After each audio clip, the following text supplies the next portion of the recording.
En los últimos días ha tenido, se lo ha encarado de diversas formas, desde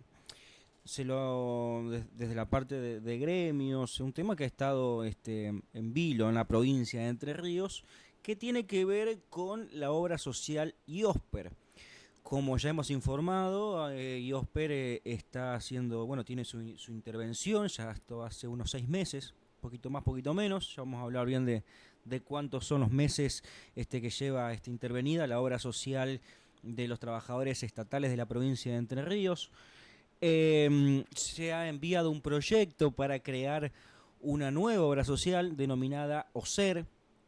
Los gremios incluso ya han expresado su descontento con esto, también de distintas expresiones, más que nada, que tienen que ver con la oposición que tenemos hoy en día, tanto en la ciudad de Diamante como en la provincia. Bueno, para hablar de esto, vamos a hablar con uno de los interventores que se encuentran haciendo esta labor en la obra social IOSPER. Él es odontólogo Ricardo García, subinterventor de la obra social IOSPER. Ricardo, muy pero muy buenos días. ¿Cómo le va? Buen día.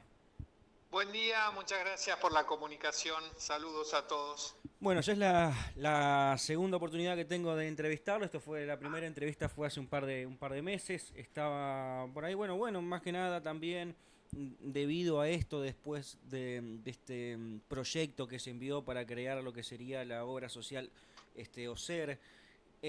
También, bueno, nuevas actualizaciones y nuevos resultados han arrojado esta intervención. Y como mencionaba, también algunas manifestaciones y descontentos por parte de lo que sería una nueva obra social para los trabajadores estatales de la provincia.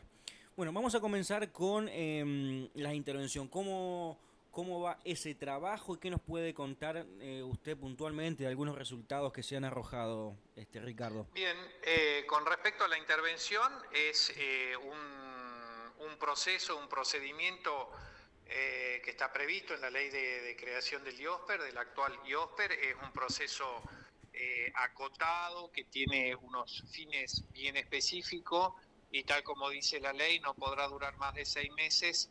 Es por eso que al 12 de junio de este año ya debe finalizar por ley. La verdad que el trabajo que se ha hecho es inconmensurable en dos aspectos, en el aspecto de detectar las irregularidades, las graves irregularidades con las que nos habíamos encontrado, superando absolutamente todas las previsiones. Si Ujú. bien había una primera luz de alarma que significó la primera parte, el primer fundamento de la intervención, que eran 800, en realidad al principio eran más de 1000 cirugías que no se estaban realizando y estaban pendientes de realización. Cuando se empezó a investigar esto, se detectó que el principal problema era la falta de provisión de las prótesis que se necesitaban para esa cirugía. Cuando se avanzó en la investigación y se profundizó en sus detalles, se llegó a la conclusión de que en realidad lo que había firmado era un convenio con un consorcio de empresas que se habían nucleado a modo de monopolizar la provisión, y bueno, este convenio es el que hoy está en la justicia y las personas que fueron responsables de eso van a ser citadas a declarar en los próximos días. Avanzando con la investigación, se detectaron más de 100 empleados que cobraban sueldo de IOSPER sin que pudieran en un primer momento justificar el cobro de ese sueldo. Ujú. Una vez que se hizo una auditoría específica, se decidió no renovar más de 80 contratos de personas que cobraban un sueldo del IOSPER sin poder justificar ninguna prestación de servicio. Un caso que ya ha sido emblemático es el de la sobrina de una de las ex autoridades que cobraba un sueldo del IOSPER y viajaba por el mundo, no vivía ni siquiera en la Argentina, no digamos en la provincia, que puede ocurrir hoy Ujú. con internet y con el home office, pero esta persona viajaba por todo el mundo. Bueno, ¿Y de cuánto eran eh, esos sueldos? bueno, otras de las situaciones, el expresidente lo ha dicho él personalmente, inclusive ha dicho que no le daba vergüenza cobrarlo, un sueldo de 16 millones de pesos al presidente. El resto de los 6 directores un promedio de entre 10 y 12 millones de sueldos. De peso en sueldo. De sueldo. Después a cada uno de los directores hay que contarle empleados, secretarias, asesores, oficinas. La verdad que un directorio macrocefálico, hipertrofiado, sin ningún tipo de beneficio para la administración de la obra social, bueno, los resultados están a la vista, ¿no? ¿Y la situación en que habíamos encontrado la obra social. ¿Cuántos directores hay? O sea, usted me mencionaba 6, 7, no, o sea, es normal. Son 7, eran 7 directores, entre los cuales elegían a un presidente. El presidente cobraba 16 millones ¿Y los otros? de pesos mensuales, y el resto de los directores, los otros 6, entre 10 y 12. Entre 10 y 13 eran los sueldos que cobraba el equipo el directorio, solamente de sueldos,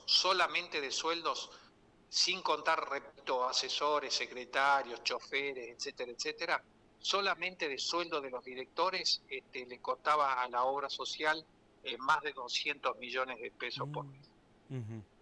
Y hoy en día, ¿cómo es la realidad? Para tener una idea, yo entiendo que es obviamente un trabajo que requiere mucha responsabilidad y que tiene que estar una persona preparada para estar al frente de una obra social y bueno, el directorio pero ¿cuánto es lo normal? El presidente de la Nación Argentina dice que cobra 4 millones o 5, no me acuerdo cuánto. Pero Santiago, no solamente el presidente de la Nación Argentina, pensemos en una persona, en el CEO de una multinacional en Argentina. No quiero dar nombre para no cometer ningún error comercial, pero pensemos, no sé, en el CEO de una famosa marca de bebidas gaseosas, pensemos en el CEO de una empresa automotriz. Gana 16 millones de pesos por mes en la Argentina. Yo no tengo ni idea cuánto cobran esa figura, pero, o sea, es tanta plata que cuesta creer. Sobre todo si tenemos en cuenta que se pregonaba a los 4 vientos de que administraban la obra social más pobre del país, cuando tenían sueldos de empresas multinacionales. No, claro. La diferencia igual, digamos, la gente que está escuchando del otro lado. O sea, lo que hagan privados, bueno, allá ellos lo que se quiera, ¿no? Pero acá están con los fondos de los contribuyentes, ¿no? Exactamente. ¿no? Pero bueno, exactamente. Hoy en día, la función que tiene el directivo de IOSPER es administrar fondos que no le son propios.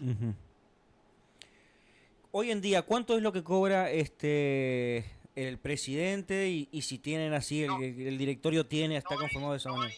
No hay presidente, hoy tenemos, el equipo es el interventor, que al ser nuevo en la provincia y no tener absolutamente ni un día de antigüedad en la administración pública, es un sueldo que paga el Poder Ejecutivo, no el IOSPER. Ronda los 3 millones, 2.800.000 está cobrando el interventor. En mi caso, yo soy subinterventor, pero yo sí tengo el 100% de antigüedad, porque yo hace 29 años que soy empleado de la administración pública y me corresponde el 100% de antigüedad, y cobro 3.800.000. 1.900.000 es el sueldo y 1.900.000 es el 100% de la antigüedad que me corresponde. Hay una pequeña diferencia, ¿no? Entre 16 millones y 3 millones, sí, ¿no? 3.800.000. La nueva, y ya que estamos hablando de sueldos, también le aclaro que el proyecto de ley para la creación de la OSER le pone por ley un límite al sueldo del nuevo directorio, estableciendo que el presidente y el vicepresidente no podrán cobrar más que un ministro del Poder Ejecutivo, que es más o menos lo que ronda el sueldo de un ministro, ronda los 3.500.000, 3.800.000, y los vocales no podrán cobrar más que el sueldo de un secretario del Poder Ejecutivo. Eso ya viene establecido por ley, cosa que en la ley actual vigente del IOSPER no estaba establecido el tope, y por eso ocurrió lo que ocurrió. Tenemos sueldos multimillonarios por el actual esquema legal que así lo permitía. Por eso los ex directores se amparan diciendo que lo que yo cobraba no era ilegal. No, nadie dice que era ilegal.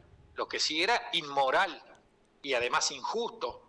No, sí, más vale. Aparte, ¿cómo se decía, cómo se decidía? ¿Ese mismo directorio el que Exacto, elegía? Claro. exacto. Ellos mismos se autoasignaban códigos que les llevaba el sueldo por las nubes. Obviamente, si el sueldo usted se lo hace llevar a 8 millones y legalmente le corresponde el 100% de antigüedad por su antigüedad en la administración pública, se transforman 16 millones en mano. Claro. Nadie le dice que es ilegal, lo que no cabe ninguna duda que es injusto e inmoral. Y lo que nos llama poderosamente la atención es que durante casi 30 años no escuchamos a ningún gremio llamar la atención sobre estos sueldos millonarios. No escuchamos a la gente de ADMER hacer movilizaciones, paros y reclamos porque teníamos un directorio que cobraba más de 200 millones de pesos por mes de los fondos de los afiliados. Eso es lo que llama poderosamente la atención. Por eso cuando usted me dice al inicio de la nota que se han advertido rechazos y movilizaciones de los gremios y los sindicatos, yo celebro que estén en estado de alerta y movilización. Todos los gremios y todos los sindicatos, que también hay que aclarar, representan al 35% de los empleados de la administración pública, no es al 100%. El 65% de los empleados de la administración pública ha decidido no ser representado por ningún gremio ni por ningún sindicato, pero independientemente de eso, hecha esa aclaración, yo celebro que los sindicatos estén en estado de alerta y movilización para que no permitan que nunca más vuelva a ocurrir lo que ocurrió con la obra social de los trabajadores públicos. Bien, yo vamos a hablar con eso, con las expresiones. Bueno, ahora se está de lo que se denomina la intersindical, ya vamos a hablar de eso, pero quiero pasar primero a hablar de los seres. Después una pregunta genuina que me nace es, ¿por qué la creación de para que usted nos pueda explicar, ¿no? La creación de una nueva obra social, o sea, no se podía arreglar lo que se estaba haciendo mal con IOSPER y ya está? O sea, en realidad, Santiago, es lo que se está haciendo, digamos.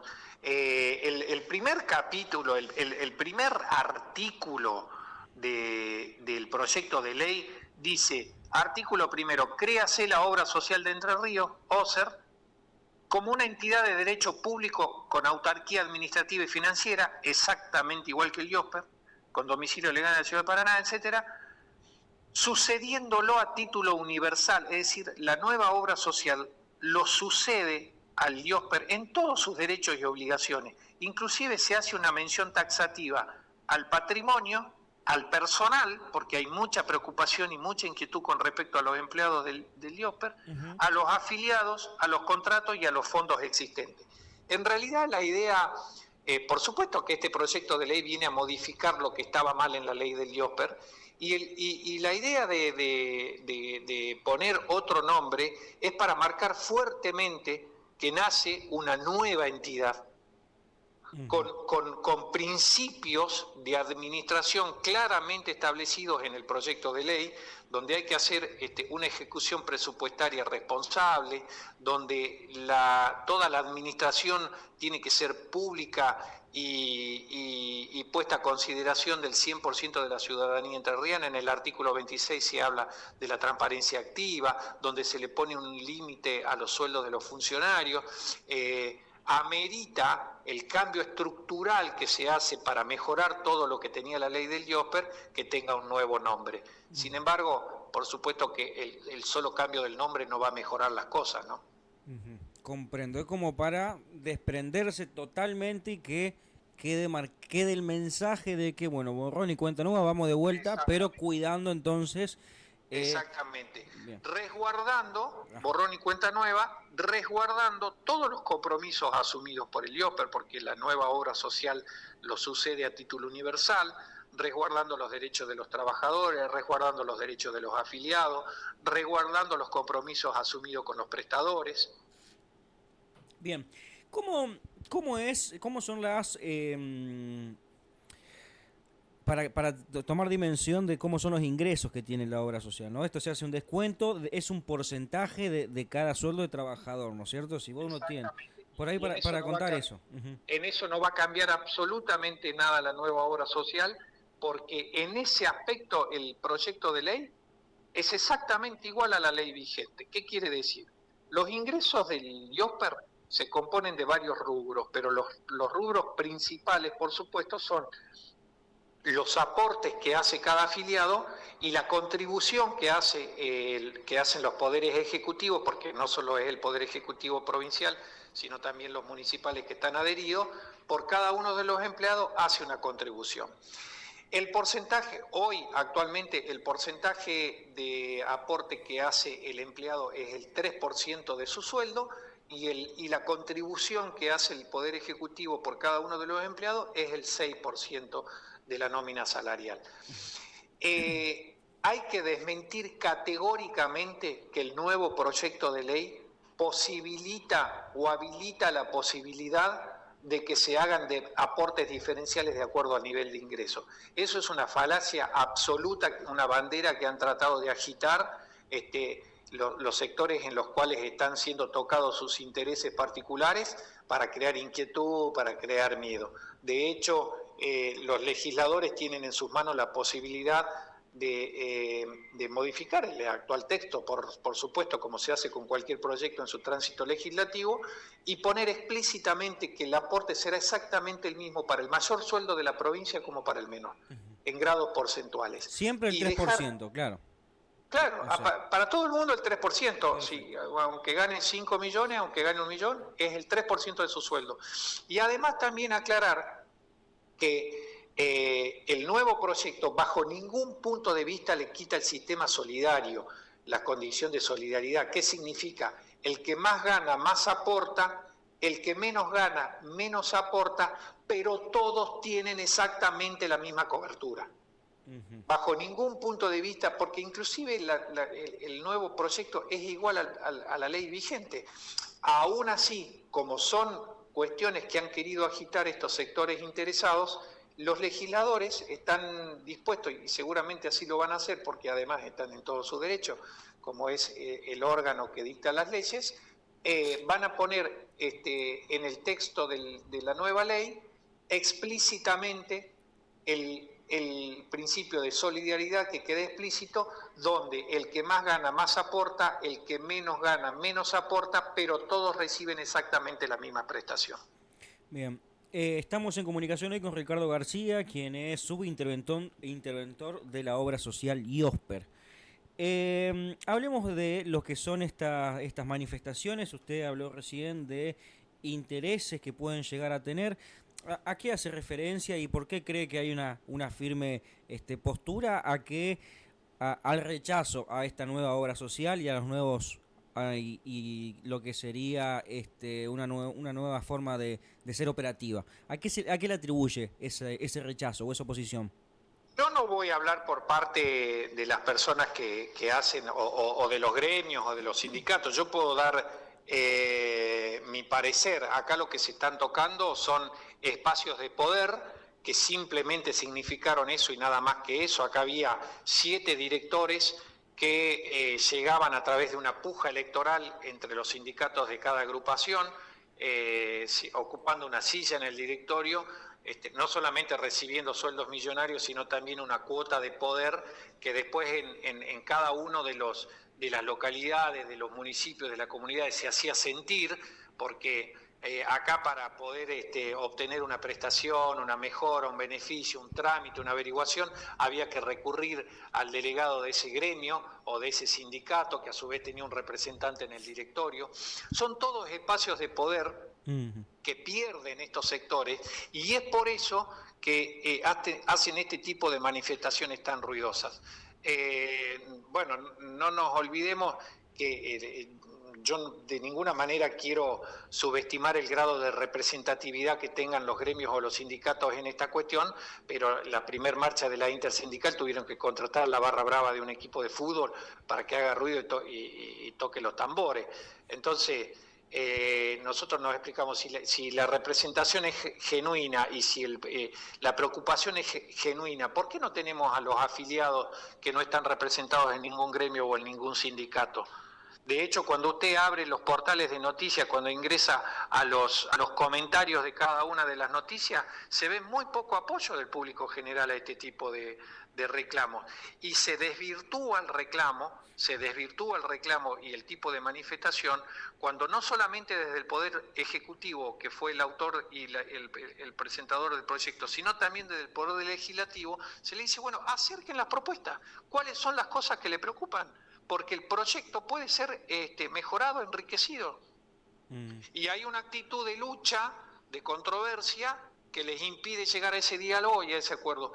Todas las propuestas que se quieran hacer para ahuyentar este tipo de miedos que han querido instalar en la sociedad pueden ser incorporadas en el proyecto si el proyecto viene para mejorar la situación, no para empeorarla. Bien. Y bueno, hablemos de, bueno, usted mencionó que en junio, por una cuestión de que no puede durar más de 6 meses la intervención, ya finalizaría. ¿Qué fecha de junio es que finaliza El 12 de junio. El 12 de junio porque la intervención tuvo su inicio con su decreto de iniciación el 12 de diciembre del 2024. Todavía se está esperando, hace ya meses que, bueno, que imagino que no sé si ya hay un equilibrio fiscal que tanto lo escuchamos, o cómo están las cuentas, pero ¿cuándo comenzaría a funcionar de forma correcta, ¿no? Que los medicamentos crónicos puedan llegar a quienes lo necesiten? Bueno, distintas cosas que por ahí uno ve en redes sociales, y bueno, yo estuve consultando con un amigo en particular que tiene una medicación crónica que no le llega. ¿Cuándo comenzaría esto como a funcionar y a verse los frutos de estos 6 meses de investigación y ordenamiento de la obra? Exacto, está muy bien hecha su pregunta porque hay dos cuestiones. El ordenamiento interno, que por supuesto no se ve hacia el exterior. Para decirle, por ejemplo, un dato, en el mes de marzo, ahora estamos terminando de evaluar abril, en el mes de marzo el presupuesto operativo, el equilibrio operativo dio cercano a cero, es decir, en marzo la obra social prácticamente no arrojó déficit, teniendo en cuenta que se están cubriendo las prestaciones existentes y además se está pagando la deuda que dejó la gestión anterior, que son 55.000 millones de pesos de deuda. El mes de marzo, con la cobertura de las prestaciones y el pago de la primera cuota de la deuda, el déficit operativo de la obra social se acercó a cero. Ese ordenamiento interno no se ve. Con respecto a los medicamentos, se implementó un nuevo sistema de validación, donde hubo que modificar absolutamente toda la carga informática de más de 50.000 afiliados que estaban empadronados en los programas crónicos, a las farmacias que están incluidas en el Colegio de Farmacéuticos, que es nuestro prestador de medicamentos principal, drogas oncológicas, alto costo, diabetes y medicación crónica. Hubo que capacitarlas, no solamente desde el colegio, sino que desde el IOPER también se hizo, y eso generó muchas demoras, muchas preocupaciones, y también sabemos nosotros que ha habido cierta malintención en la forma en que se comunicaron las cosas. Lo primero que tengo que decir que desde el punto de vista prestacional no ha habido ningún tipo de modificación en la cobertura de medicamentos.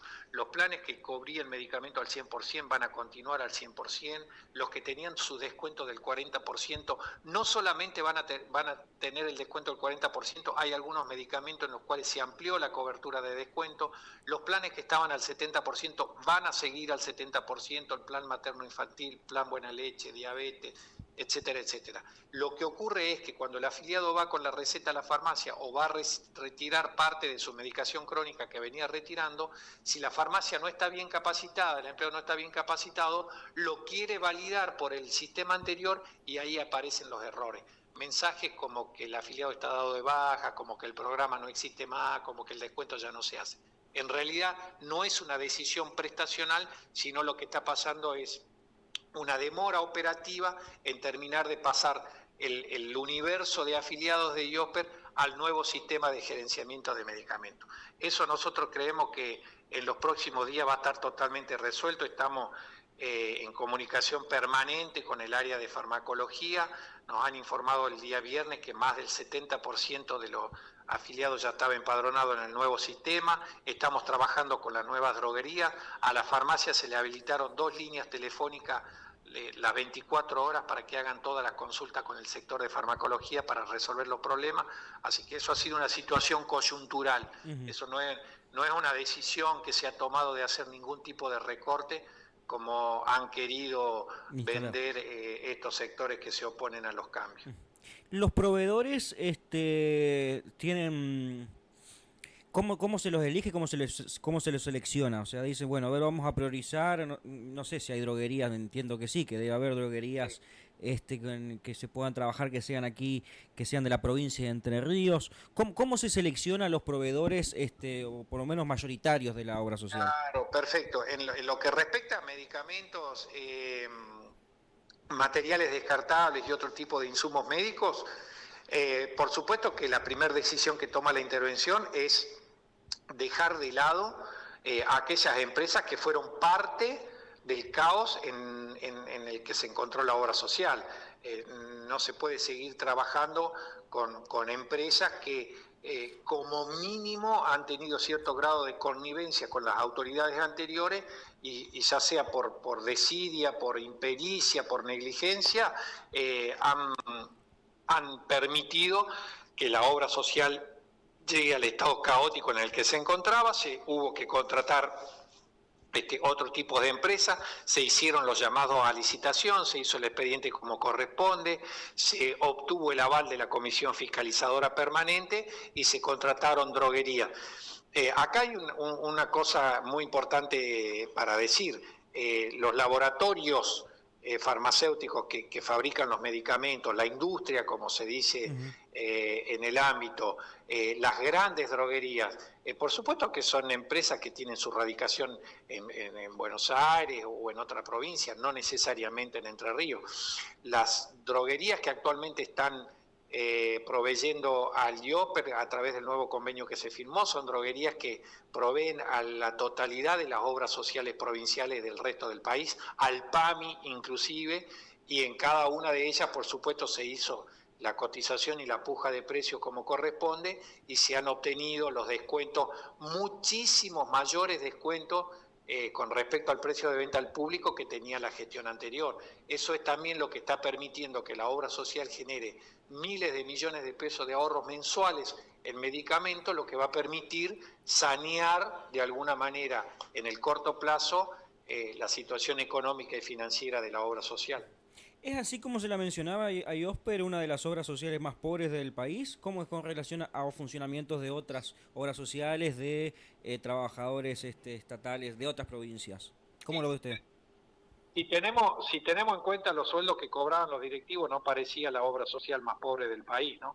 Pero sí, el IOPER no es una isla con respecto al resto de las obras sociales provinciales, donde los ingresos dependen exclusivamente de los aumentos que va recibiendo en cada paritaria el sector público provincial.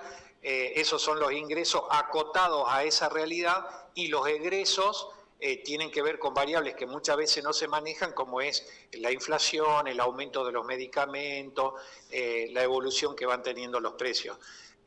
Yo no sé decirle actualmente si es la obra social más pobre del país y de poco sirve tener esa información cuando en realidad lo que uno tiene que hacer es saber administrar los fondos que recibe para poder brindar la mejor prestación posible, ¿no?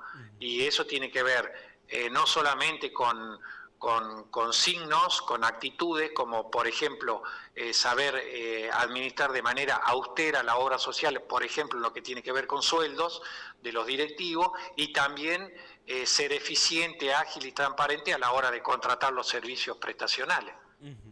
Sí, en realidad esa respuesta que se buscaba era para llevarlo a esta pregunta que es, porque yo entiendo que los afiliados, y esta es otra frase que se ha instalado, pero que tiene mucha lógica, todos los afiliados a la obra social deben tener necesidades infinitas, pero los recursos con los que cuenta la obra social son recursos finitos. Entonces, con estos ingresos y ya pasado tiempo en que ustedes están al mando de la obra social, ordenando ese ordenamiento interno del que hablábamos, ¿Es posible que entonces la obra social, como para ver qué mensaje le damos a quien está escuchando, que seguramente haya mucha audiencia que cuenta con esa obra social, es posible cubrir las necesidades con las que por lo menos se decía que contaban los afiliados? Sí, es posible.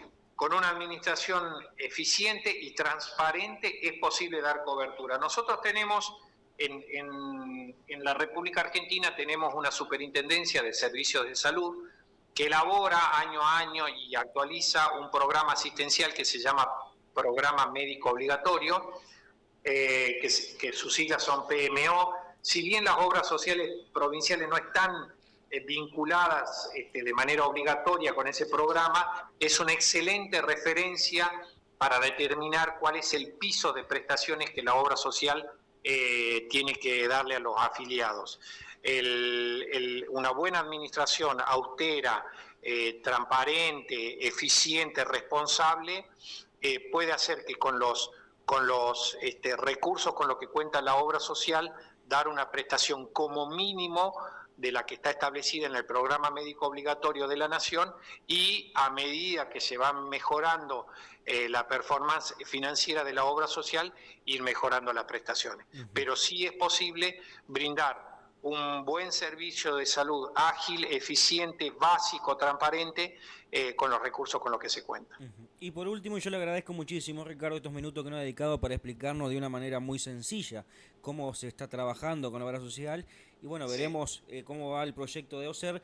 Ahora esta semana va a pasar por la Cámara Alta de la provincia el proyecto. ¿Cómo lo ve usted? ¿Cómo lo ve encaminado? ¿Va a haber acompañamiento? ¿Los legisladores han tenido algún tipo de conversación? ¿Cómo ve que van a pasar en los próximos días este proyecto de OSER?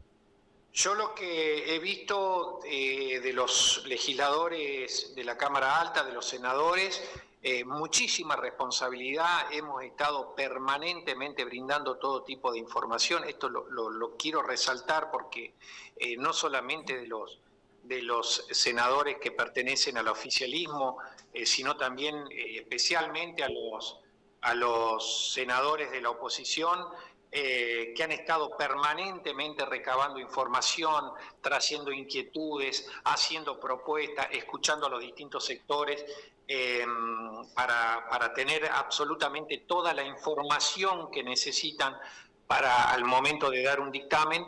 Y bueno, por supuesto que tenemos muchísimas expectativas de que el proyecto que presentó el Poder Ejecutivo en una valiente decisión que toma el gobernador, no solo de intervenir la obra social en su momento, sino dar un paso más y proponer un cambio estructural de la obra social, que era lo que realmente se necesitaba, va a tener un dictamen favorable y finalmente una aprobación.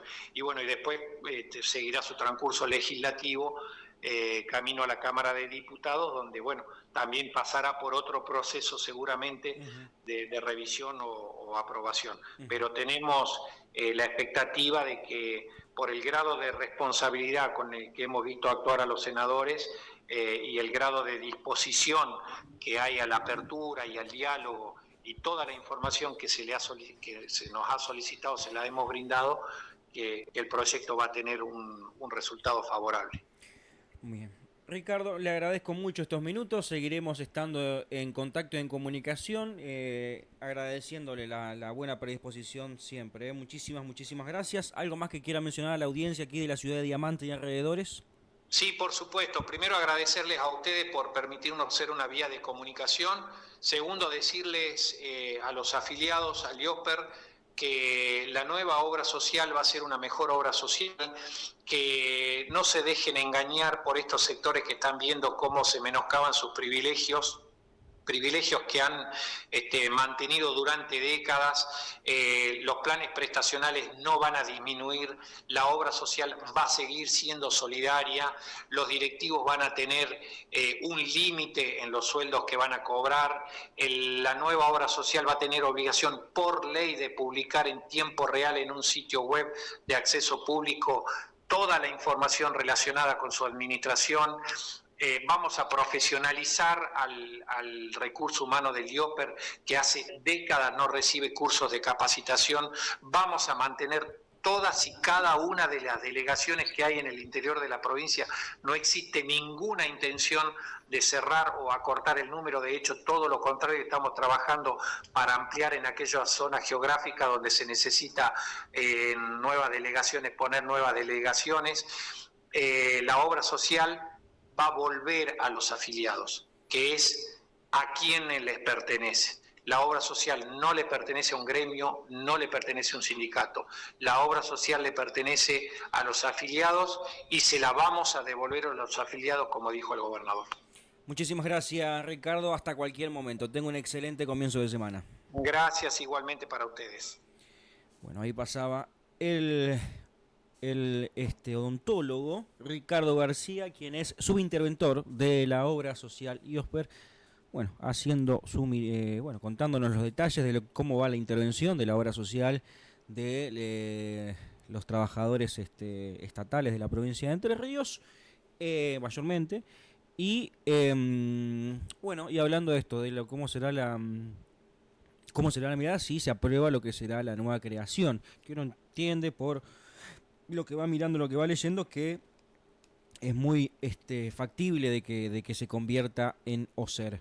Pero bueno, veremos cómo sigue todo el camino. Ahora va a ir a senadores de la provincia, luego baja nuevamente para hacer sus modificaciones en diputados y todo y cómo sigue. Después, bueno, dejando en claro, ¿no?, que hay algunos privilegios, parece, según la mirada del subinterventor, respecto a gremios y distintas movimientos sindicalistas de la provincia que han manifestado su rechazo a lo que se piensa hacer con la obra social.